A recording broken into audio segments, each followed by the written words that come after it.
Welcome back. We got a great first guest. It's a return guest. Would you care, Dave, to do the honors, or would you like me to do the honors? Well, I'll say hello to Jeff Dickinson here and welcome him back. RGTX chairman, president, and CEO, but he's also the chairman of the Freight Fraud Task Force. And got a lot to talk about the FFTF here recently.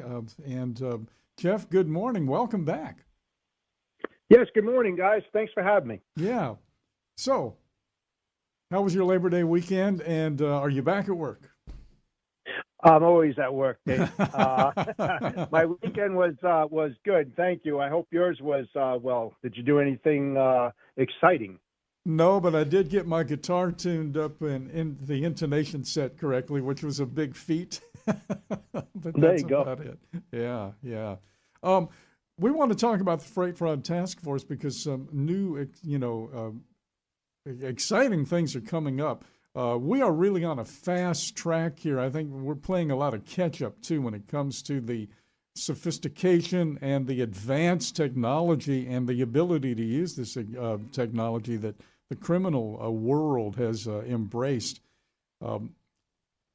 So right now, what can you tell us about what's cooking at the Freight Fraud Task Force?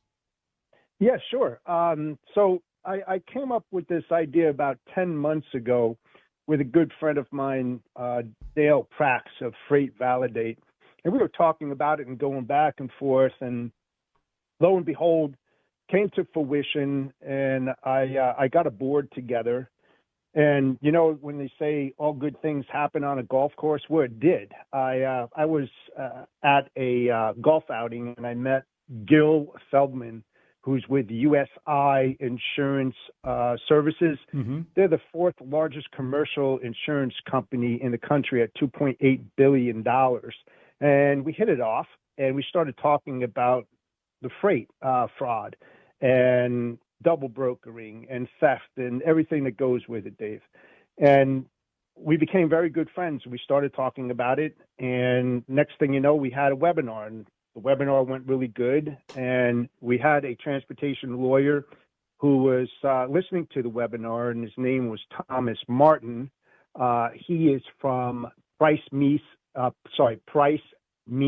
Schumann, and D'Armino PCs. They're attorneys. He's been a transportation attorney for a very long time. He's well respected, and we built this partnership. I call it the trifecta of freight fraud fighting. He started up a company called Total Loss Prevention and Security Association, which is an offshoot of ATA back in the day in 2000. So we wanted to form something that has not been thought of, having the insurance side of the freight fraud business as well as the lawyer side of protecting people, and then having my practical experience being in the warehouse industry, logistics, and supply chain for over 40 years. So it was a good trifecta, and we started up this organization, and it's we've been moving quite fast with a lot of things happening.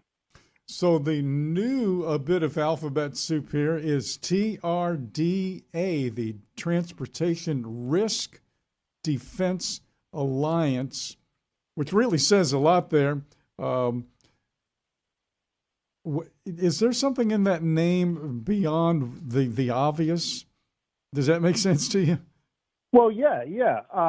Well, you know, with transportation, there are risks involved. You know, every time you move a shipment, your image, reputation, and brand is in that truck, no matter which way you look at it. So you have to be careful with everything that you do on a daily basis, especially when you're moving freight or dealing with shippers and carriers and brokers and freight forwarders, you name it. You have to be very careful and not do any missteps.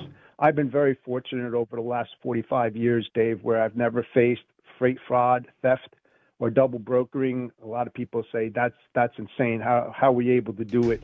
Well, I came through the evolution of transportation where we didn't have those tools back there, and we really built everything on true authentic relationships. Our handshakes were ironclad.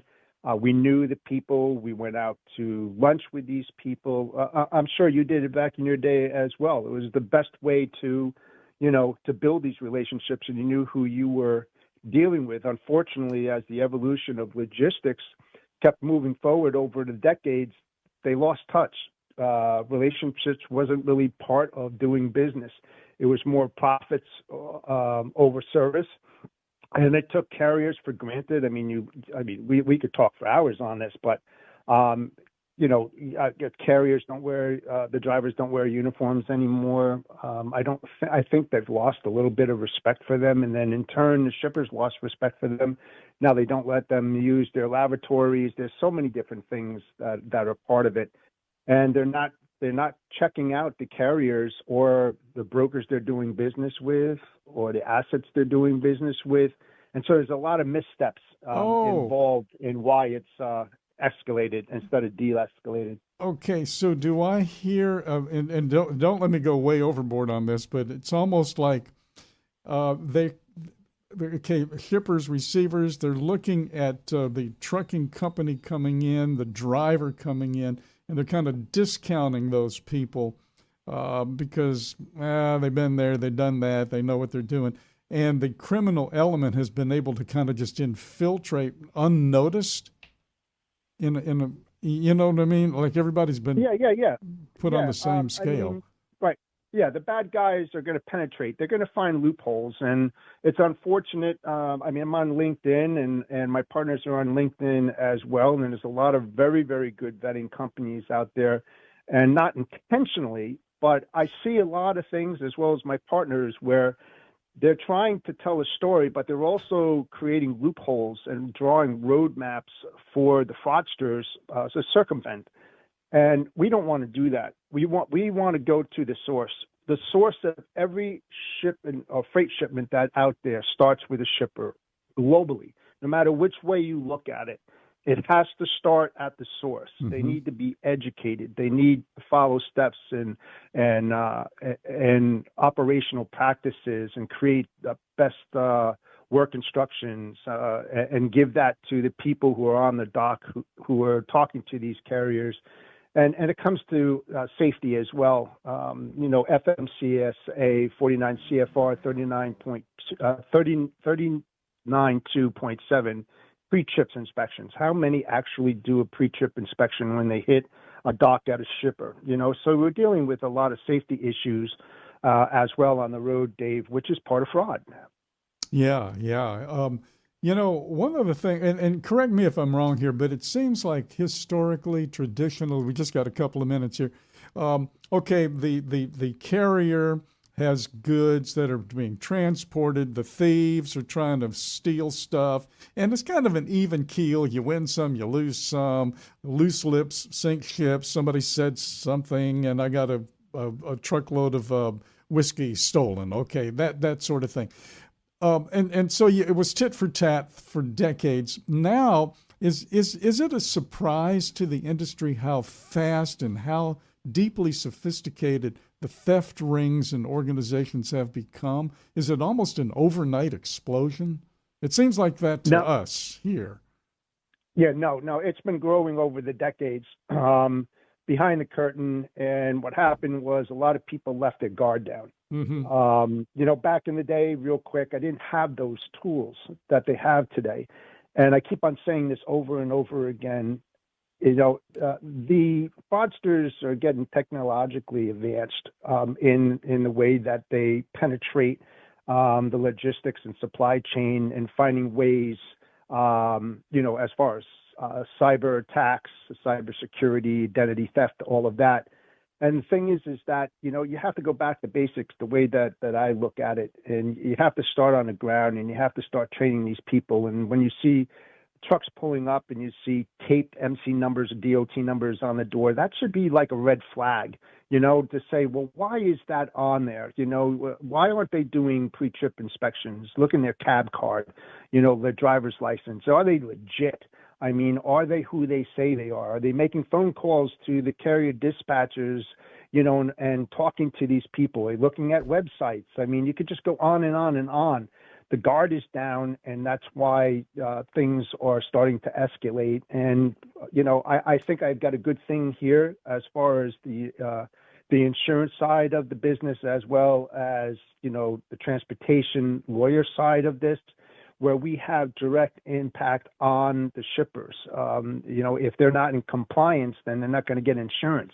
If they're not going to comply, what are the end results on that? You talk about nuclear verdicts and thermonuclear verdicts. I mean, some people think that it's not going to happen to them. And you and I both know, Dave, that it takes a catastrophic event to change somebody's mind. But up until that point, they're going to be steadfast, saying, what's the chances of that happening to me, until it does? Mm-hmm. And it's very painful. By the way, Jeff Dickinson joins us this morning. We're thrilled to have the Bodacious Cowboy back on the scene. He's got 45 years in this industry, actually approaching 50, and he's been at it for the era of deregulation. If you guys want to find out more about him, please go to rgtxlogistics.com. You can find him on the LinkedIn as well at Freight Fraud Task Force LLC. Jeff, we're going to actually have you on for one of our 30-minute segments so we can really dig into this stuff. There's so much more to talk about. But we wanted to make sure, once again, that people are aware where the action is in regards to what you're up to. Thank you so much, my friend. Thank you for having me. Have a great week, guys. Thanks. Jeff Dickinson.